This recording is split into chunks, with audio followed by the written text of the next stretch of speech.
আমরা মন গড়া রিপোর্টে কে বাদ দিয়ে কোনো রিপোর্ট নারায়ণগঞ্জবাসী গ্রহণ করবে না এবং যদি তা করেন আমাদের লড়াই অব্যাহত থাকবে। আজকে যে 6 জনকে গ্রেপ্তার করা হয়েছে এবং তাদেরকে জিজ্ঞাসাবাদ করা হচ্ছে, এই সমস্ত জিজ্ঞাসাবাদ শেষে আমরা আশা রাখি অন্তর্বর্তীকালীন সরকার প্রধান আসামি যাদের হুকুমে তৌকিকে হয়েছিল তাদেরকে গ্রেপ্তার করতে সক্ষম হবে। আমি ওসমান, আজমির ওসমান, আন ওসমান, শাহনিজাম শাহ তাদের প্রধান হোতাদেরকে গ্রেপ্তার করতে হবে, বিচারের আওতায় আনতে হবে। আমরা হুঁশিয়ার দিয়ে বলে যে এর বাইরে যদি আপনারা কোনো রিপোর্ট দেন, যদি আপনারা তদন্ত প্রতিবেদন দেন, নারায়ণগঞ্জবাসী গ্রহণ করবে না।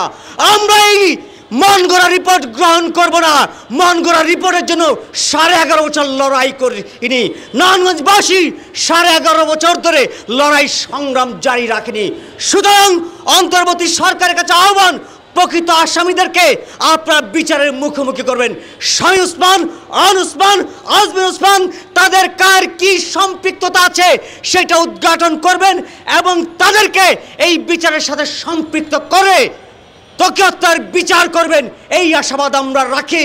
আমরা আবারও বলে আমরা মন গড়া রিপোর্টে খুনিদেরকে বাদ দিয়ে কোনো রিপোর্ট নারায়ণগঞ্জবাসী গ্রহণ করবে না এবং যদি তা করেন আমাদের লড়াই অব্যাহত থাকবে, সেই হুঁশিয়ারি আমরা দিয়ে রাখলাম। সমকালে একটি গুরুত্বপূর্ণ সংবাদ আসে। আজমির ওসমান 16 মামলা মাথায় নিয়ে এই নারায়ণগঞ্জ শহরে চষে বেড়াতেন।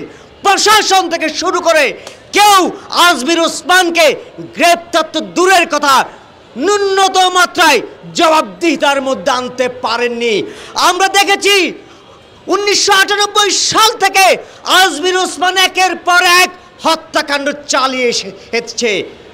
নারায়ণগঞ্জে ধারাবাহিকভাবে 2011 সালে যখন আশিককে হত্যা করে, তারপর 2012 সালে মিঠুকে, চঞ্চলকে, 2013 সালে বুলুকে, তৌকিকে হত্যা করে।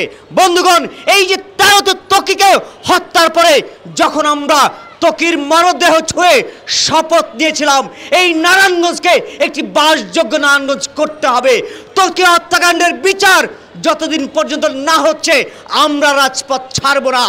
খেয়াল করুন, 13 পরে আমাদের বিরোধিতার মুখে, আমাদের লড়াইয়ের মুখে, আন্দোলনের মুখে এইখানে অন্য কোনো হত্যাকাণ্ড সংগঠিত হয়নি। ফলে সামগ্রিক অর্থেই আমাদের যে লড়াই বাসযোগ্য নারায়ণগঞ্জের, সে লড়াই আমরা জারি রেখেছি এবং পরিষ্কারভাবে আমরা বলে যে সম্ভাবনা তৈরি হয়েছে, তার সাথেও আমরা আশঙ্কা করি। আমরা কি আশঙ্কা করি? আমরা দেখেছি এইখানকার এমপি মন্ত্রী যারা জনগণের বুকের উপর নির্বিচারে গুলি চালিয়েছে, সরকার তাদেরকে গ্রেপ্তার করতে, বিচারের আওতায় আনতে সক্ষম হননি। তারা নানানভাবে নানান অপসপা টাকা পয়সা দিয়ে দেশ ছেড়ে পালিয়েছেন। আমরা দেখছি এখনো প্রশাসনে ঘুষ, বাণিজ্য, লুটপাট কিংবা অর্থ আত্মসাতের মতো ঘটনা ঘটছে। অনেকেই জানেন ডিসি নিয়োগের ক্ষেত্রে 3 কোটি টাকা পর্যন্ত হাত বদল হওয়ার সংবাদপত্র পত্রিকায় আছে। এখনো বাংলাদেশে সিন্ডিকেট বহাল আছে, এখনো গুন্ডামি, লুটপাট, চাঁদাবাজি, দখলদারিত্ব সবকিছু বহাল আছে। 5 তারিখের পরে আমরা যে কাঙ্ক্ষিত বাংলাদেশ চেয়েছিলাম তার লড়াই জারি আছে।